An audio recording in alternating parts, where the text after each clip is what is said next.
This is Phoenix, and I'm going to talk about the philosophy of suffering as it's been described and discussed throughout the ages. I'm going to start with ancient philosophy, and I'm going to move all the way up to the 20th century.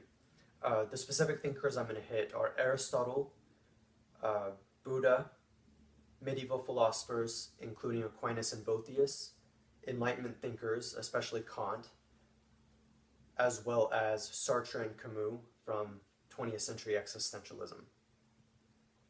So, so first off, I want to talk about the philosophy of suffering and do this tour through the philosophy of suffering, or what could be called a tour de force, in a sense, because I think that suffering and the problem of suffering is a very real issue that sometimes we take for granted, or sometimes we become desensitized to, or sometimes we become overwhelmed by. And I think it's important that we think about it. And so I'm simply just going to do a tour with these thinkers, and I will let you draw your own conclusions. So first I'm going to start off with Aristotle. And Aristotle doesn't necessarily talk about suffering per se. And that's because his emphasis is on what he calls the good life and the happy life. He considers the search for happiness to be the highest good. Now, without getting too much into detail, he has many theories about what the happy life is. He has this idea where there can either be the contemplative life or the life of action, which is where you're very active in the polis and making decisions that are going to affect society. And he doesn't necessarily have a conclusion on which one is the happiest life, but he kind of implies that they're both potential possibilities for a happy life. So Aristotle's interesting because his conception is that suffering doesn't really exist, that the telos, to use a very Aristotelian term, the telos of society is to, or the telos of a person and of existence and of us as people and society is to basically just be happy. So he, in a sense, denies suffering because he says that in place of suffering, there is only the search for the good life. So just something to keep in mind. Now, when we get to Buddhism, and specifically the ideas of Siddhartha, we get into the Four Noble Truths. And I'm going to briefly talk about the Four Noble Truths, and then I'm going to talk about the implications. So the first truth in this series is the idea that suffering exists. So we basically have to acknowledge that suffering is a real thing, and we can't pretend that it doesn't exist. The second truth is that aversion and attachment lead to suffering. So this is a very specific idea, but it's the idea that when we attach to certain things, so when we attach to a belonging or several belongings, when we attach to a place where we live, such as our apartment or maybe the city, even when we attach to people, it leads to suffering because essentially, and this is in line with Buddhist thought, life is very, very transitory. Life is always in a state of transience, and everything is always changing.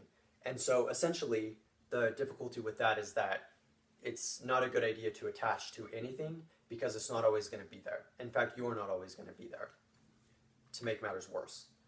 The other part of that is aversion. So this is essentially what leads to suffering is when we actively do not like something, and that leads to our suffering. The third noble truth is that we basically have to cease having those aversions and attachments. And once we stop doing that, we can begin to follow the Eightfold Path. That includes very specific ideas such as, and practices such as meditation and mindfulness, the practice of mindfulness and being conscious and aware of your thoughts and what you're thinking and your mental state, as well as, well, slip my mind, but there's various things. Cultivating discipline and cultivating culture even. That's kind of an implication, maybe even an actual thing specific to Buddhism. But the idea is that you would follow the Eightfold Path, which is its own thing. And that's how you would basically get out of this cycle of suffering. So real fast, I'm going to talk about the implications. And so I think that Buddha's theories about suffering is very, very interesting. And I think that it hits it on the head in a lot of cases. But my own personal understanding of it, at least when it comes to the point of aversion and attachment, especially when it comes to attachment, is that it's very human to do that. And I think that sometimes it's problematic to want to deny our basic human nature to attach and to be aversive to to have aversions to certain things that are unpleasant. More specifically, I think that it's actually dangerous to not be attached. It's certainly not dangerous to not be attached to like things, but you know, it can be dangerous to not be attached to people because we need to form attachments if we're going to cultivate love and a good relationship and a good friendship, or depending on the relationship, if we're going to cultivate a good relationship. And so I think that's very important. I actually wrote about this point in my book Exhaustion, where Raphael is very attached to someone he cares about deeply, Simon, and he talks to Buddha and basically says how he feels like the issue is that even though it's to finally reach Buddhahood, you have to deny attachments. Raphael is so committed to the people that he loves that he says that he doesn't care, that he's going to be attached and he doesn't care if it causes suffering because to him it's worth it. And I think sometimes we have to take that stance because even though attachment does cause pain, people that we love are going to die. That's just a fact. It is transitory and transient. That still doesn't make it worthless, and that doesn't make it meaningless. And it is certainly important to us. Now let's move into medieval thought real quickly. So there's Aquinas. Well, there's medieval philosophers and the problem of evil. And they basically talk about, so evil in a sense could be code word for suffering. Evil does have different connotations in a sense in medieval philosophy, but they also do bring in suffering, especially when you get to Boethius and Aquinas. So Aquinas, real fast, simply says that evil is a privation of good, and God is not responsible. Now, why is this important? Well, basically this is important real fast, simply because it says that God is not the cause of evil, which means that, or he's not the cause of suffering, which means that essentially we can't blame, so God comes with the connotation of a plan, right, or a purpose, and we can't blame God for the suffering that exists. And so it's essentially just a way of viewing suffering as seeing it as having a purpose. And this fits nicely into Boethius's viewpoint because he says, so he uses the term misfortune, but this is also definitely in line with suffering. But he's talking to Lady Philosophy, and she says that misfortune strengthens virtue as well as corrects vices. It corrects vices. And the idea is that essentially, and so it corrects vices. So it serves a purpose. And this is also when it gets into God. And my point that I mentioned with Aquinas, which is that free will leads to misery, but it's part of the ultimate telos. It's part of the plan. So God has given us free will, and we have free will, and we act on that free will, and it does cause suffering and pain for other people and for ourselves, but it's part of this plan that we could never conceive. And so as far as the medieval scholastics are concerned, such as Boethius and Aquinas, suffering has a role, and it serves a purpose, and it's a divine purpose that we can never understand. And so that is essentially the role of suffering. Now, by the time you get to the Enlightenment, you start getting to, just checking the time, you start getting to very secularized notions of suffering. But, so one of the things I want to mention is that pretty much one of the key ideas of the Enlightenment is that rationality is the way to progress.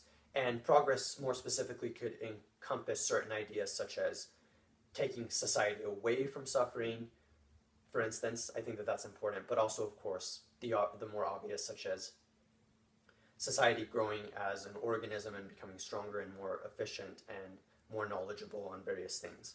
And so the Enlightenment thinkers pretty much talk about how rationality is the way to progress. So I wanted to say real fast that the notion of progress is actually a very, very specific idea of the Enlightenment. And it's very specific to the Enlightenment. So the notion of progress didn't really exist before the Enlightenment. And I think that's interesting because it kind of, so I'm just speculating, but it kind of makes me think that suffering, even though it was definitely thought about in previous, so I've even mentioned some previous thinkers who have thought about it, it doesn't mean that the thinkers necessarily thought that society as a whole could drift further and further away from suffering. And by the time you get to the Enlightenment, that starts to become a possibility with this invention of the idea of progress. And the Enlightenment ideal that rationality is the way to progress, it's the ultimate way. And so, real fast, Kant has an essay where he describes how the problem with previous thinkers and previous societies is that they wouldn't teach themselves. And so the idea of the Enlightenment is to be individualistic in your studies and to think. And so in a sense that kind of predates existentialism, which is the idea that we're in charge of our own knowledge. And the further implication is that we can use that knowledge to essentially break away from suffering and to solve some of those problems. So now I'm going to get to my favorite part and what I really wanted to talk about, and that is existentialism. So Sartre, real fast, has this basic claim where he says that, well, he implies at least, I don't think he ever says it specifically, but he implies that humans are the cause of suffering. So you could take the phrase that I use a lot and throw around a lot, but that I think is important. Man is fully responsible for his nature and his choices. There's kind of an underpinning or an underlying idea behind that, which is that humans can be the cause of suffering, and humans tend to be the cause of suffering. Now Camus has a more specific idea, naturally, with the idea of the myth of Sisyphus. So the myth of Sisyphus, if you're not aware of what that is basically the myth of Sisyphus, Sisyphus who continually has to push up a boulder, up a mountain, that falls back down, and then he has to go back down again, Sisyphus does, and push it back up again, and it keeps going down, and it was punishment from the gods. And so the idea that Camus talks about is the idea of absurdity in the world. So he says that the world is absurd, there's no meaning, there's no purpose, and he uses the metaphor of the myth of Sisyphus and his pushing the rock and forever failing as a metaphor for that absurdity and that pointlessness. But he does offer a solution, and the solution is that we throw ourselves into that task. We throw ourselves into the absurdity. And I'm going to be a little dramatic about this, but it's true. Like, we essentially have to engage fully, the way that many existentialists, or all of the existentialists, if you wanted to be risky, would claim that we need to do. And so the idea here is that we can find meaning by throwing ourselves so intently into what seems meaningless. And I think that that's super crucial, because that means that there is a meaning after all. Ironically, by acknowledging the meaninglessness and by throwing ourselves into it, and essentially, so to get back to my point on suffering, what Sisyphus, or what any stand-in for Sisyphus, is doing by pushing the rock up over and over again is suffering. But the implication is, if we throw ourselves into our suffering and we make use of that suffering more specifically, then that suffering has a purpose, and it becomes our purpose simply by us suffering, and simply by the virtue of it existing. So yeah, this is my little talk on the philosophy of suffering, and I hope that you found something interesting about suffering and the philosophy of it, and I hope that you can think about these ideas and how they would apply to your own life. And that's about all I have to say. Although my final implication and my final thoughts on this tour, now that I've thought through some of these philosophies, is that essentially the philosophy of suffering has a prominent place in philosophy, and obviously it's something that we've thought about, and it seems that the more that we think about suffering, the more that we can understand why it exists and what we can do about it. Again, this is Phoenix, and thank you.